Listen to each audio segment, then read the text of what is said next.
សិនបើពេលមួយមានមនុស្សម្នាក់ឬមនុស្សមួយក្រុមមកនិយាយប្រមាថមាក់ងាយដល់យើងដល់អ្នកពាក់ព័ន្ធទៅនឹងទ្រព្យសម្បត្តិពាក់ព័ន្ធទៅនឹងអំណាចយសស័ក្តិផ្សេងតើយើងនឹងឆ្លើយតបជាមួយគេថាម៉េចសម្រាប់ខ្ញុំប្រសិនបើអាចមិនបាច់ឆ្លើយតបទេ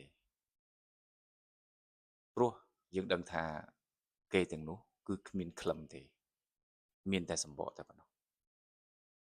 យើងត្រូវធ្វើជាមនុស្សដែលមានខ្លឹមដែលមាននៅក្នុងខ្លួនមិនរលាយទេលុះត្រាតែរាងកាយយើងបាត់ទៅទើបវារលាយប៉ុន្តែអ្នកដែលមានតែសម្បកវានឹងរលាយទៅតាមកាលវេលាក្នុងបច្ចុប្បន្នភាពរបស់គេយើងម្នាក់ៗបងប្អូនយើងមានគោលជំហរខ្លួនឯងច្បាស់លាស់យើងមានឆន្ទៈខ្លួនឯងពិតប្រាកដយើងមានសន្តានចិត្តជាមនុស្សសន្តានចិត្តក្នុងការរាប់អានក្នុងការចែករំលែកខុសពីអ្នកដែលសំដែងឬអ្នកដែលមានតែសម្បកច្រើនណាស់នៅក្នុងសង្គមយើងឃើញថាអ្នកដែលលេងសម្បកឬក៏ហៅថាប្រឈើគេហៅថាអ្នកដែលមានតែស្រាយអត់មានខ្លឹមគឺទៅម្ដងមួយដោយអំពើរបស់ខ្លួននឹងឯងឃើញហឺហាឃើញហឹកហាក់បង្ហាញទ្របបង្ហាញយសប៉ុន្តែមិនយូរទេដួលដោយខ្លួនឯងតើយើងគួរជ្រើសរើសការរស់នៅបែបណាសម្រាប់ខ្ញុំយើងត្រូវជ្រើសរើសការរស់នៅបែបជាខ្លួនឯង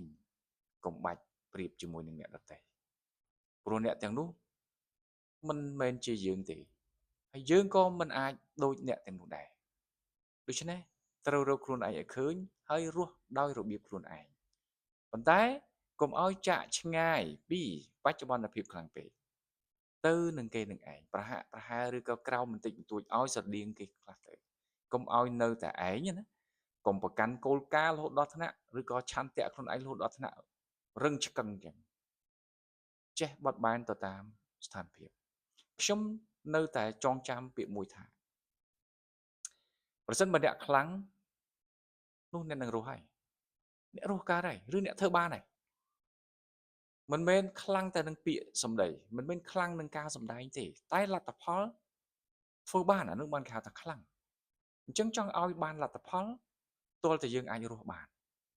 អញ្ចឹងចង់ឲ្យយើងរស់បានទាល់យើងសម្របខ្លួនទៅតាមបរិបទសង្គម